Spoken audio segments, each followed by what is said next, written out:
On ne connaît pas l'histoire de son pays, parce que l'Algérie n'existait pas. Non, il a une autre lecture. L'Algérie n'existait pas avant la France. C'est une création française. Si vous voulez trouver avant l'arrivée de la France un endroit où on met pays Algérie, ça n'existe pas. La France n'a pas été parfaite, mais elle a construit des routes, des hôpitaux. Il y avait des écoles avant? Non. Alors, qu'on arrête et... Je sais pas, mais... Alors, depuis le discours d'Abdelmajid Tebboune hier, ils sont totalement en roue libre. Je dirais même qu'ils sont en roue arrière sur les routes de l'enfer, je l'ai déjà dit, mais c'est exactement le cas. Les médias français, les politiques français, l'État profond français, qui est rejeté par toute la population française. Hein. Je rappelle que la France est le pays le plus ingouvernable du monde.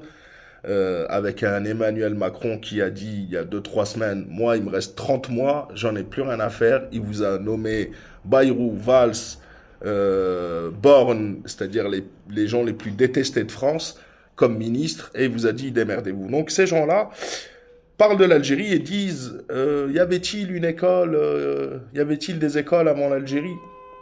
L'Algérie existait-elle avant 1830? Alors bien sûr, je vais vous apporter des éléments factuels, mais c'est assez drôle.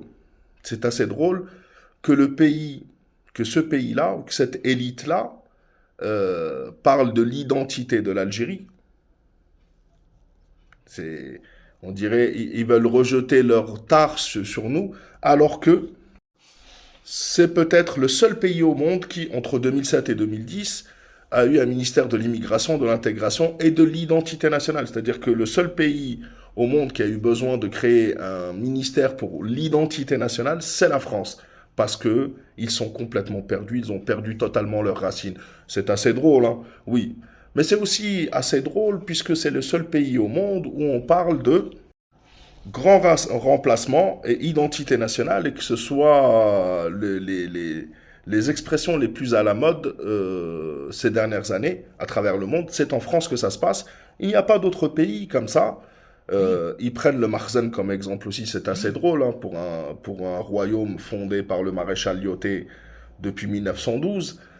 C'est assez drôle, mais ils essaient de comparer l'incomparable, bien sûr. Mais ce qui est sûr, c'est que avant de les écouter, je vais vous prouver que l'Algérie, non seulement, faut bien le savoir, avant l'arrivée de la France, la quasi-totalité des Algériens savaient lire et écrire. Ah oui, c'est vrai, ils savaient lire et écrire l'arabe. Oui, c'est vrai que c'est pas une langue l'arabe. On est des barbares. Et je rappelle qu'en 1830, la grande majorité des Français ne savaient ni lire ni écrire, encore moins les soldats meurtriers qui sont venus en Algérie. D'ailleurs, Abdelmajid Tebboune en a parlé hier lors de son discours devant le Parlement. Autre chose, et je rappelle qu'à la sortie de la France, donc quand la France est arrivée en 1830, la quasi-totalité des Algériens savaient lire et écrire. La France s'est évertuée à détruire toutes les écoles.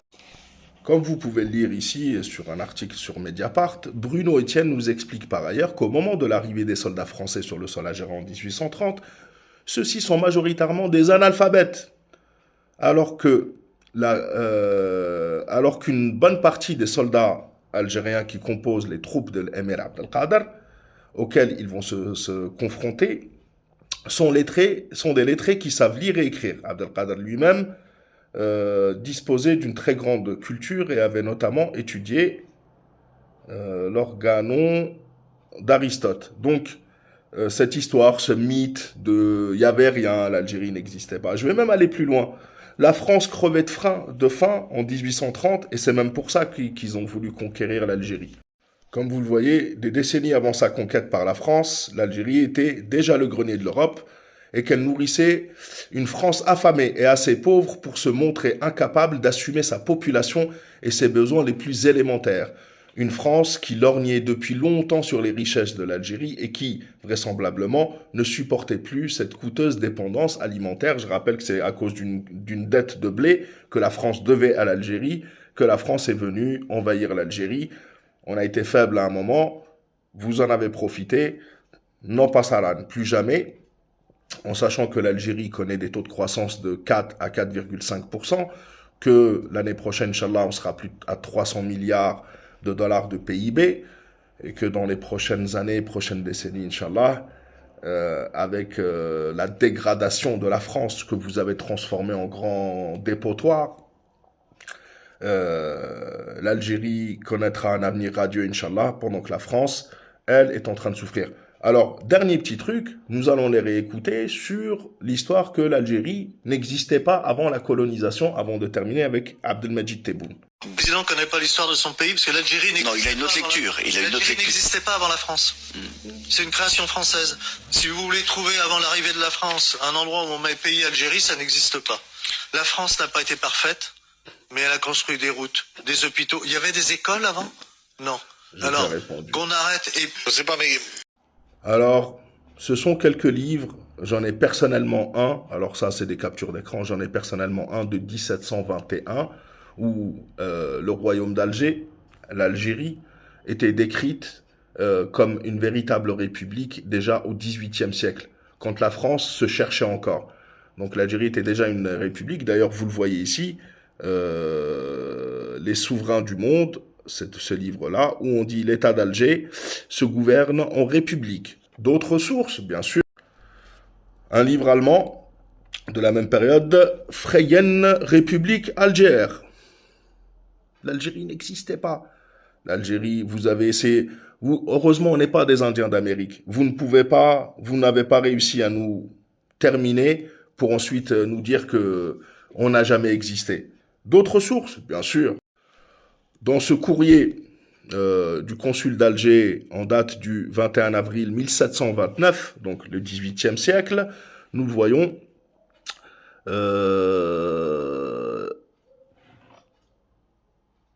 la paix que cette république, république encore, je croyais que l'Algérie n'existait pas. Attends. Encore un document de 1751, Der République Alger. Alors on a des livres italiens, français, allemands. Ça a été fait à Hambourg et on voit bien la République d'Alger. Qu'on n'existait pas. Encore, oui, bien sûr. Dans le livre, Aranque sur toutes sortes de sujets avec l'art de les composer. Nous le voyons ici en jaune là. Je vais vous l'agrandir. Alors, j'ai pas réussi à placer la photo, c'est pas grave. Une autre source, République d'Alger, encore en 1730, 18e siècle, c'est-à-dire 100 ans avant l'invasion de la France sur l'Algérie, on était déjà une république. Bien avant que la France ne pense même à la république. Le royaume d'Alger qui nous dit la République d'Alger. Encore un autre livre de la même période. Donc, les Algériens, sachez qu'ils nieront toujours votre existence. Nous sommes censés ne plus exister, comme les Indiens d'Amérique. Mais, alhamdoulilah, grâce à notre identité, justement, notre force collective, notre unité, notre force mentale, notre identité qui date de 2500 ans depuis l'époque de la Numidie, qui a forgé notre caractère, nous existons.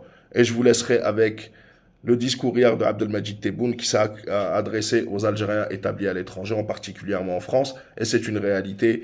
Ils vous nieront toujours, ils seront toujours des fachos, et je vous laisse avec. Rendez-vous sur ma chaîne Artisan Malik sur YouTube pour des lives de décryptage beaucoup plus longs, beaucoup plus détaillés. في بلادك صح ما راهش وين راك عايش بالخارج لأن الخارج يجي النهار قريب ولا بعيد وين يشيروا لك بالأصابع أنت أجنبي ارحل إذن استثمر في بلادك وحب بلادك وحارب كل من يبغي يخرب لك بلادك